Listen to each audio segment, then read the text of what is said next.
In the video for today, I'm going to show you how to create a Google Meet link and share it with others.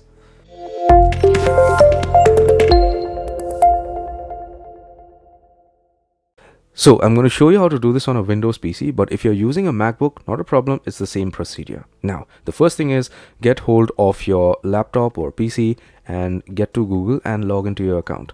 After you log into your Google account, just type in google.com and get onto this page. Once you're here, you're going to see this icon to the top right here.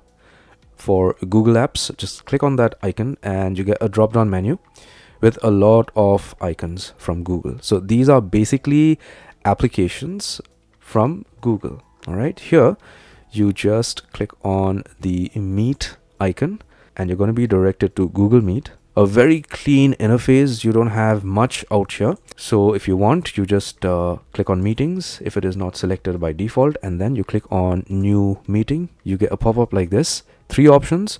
You select the first one, create a meeting for later. Click on that.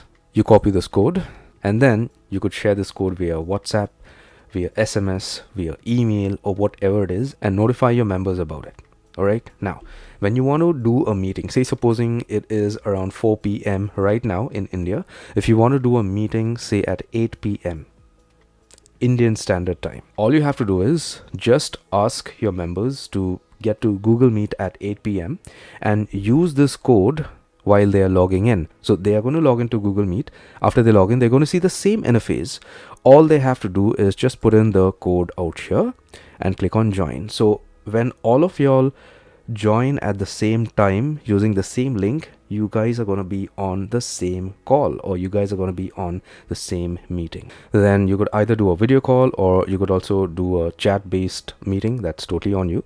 But you also have an option to do one-on-one calls through Google Meet. And apart from doing this on a PC, you could also do it through your smartphone by downloading the application from Google Play or the App Store, whatever device you're using. I hope this helps, and I hope you got some value through my video for today. If you did, give my video a thumbs up, subscribe, and hit the bell notification icon. Take care, my friend.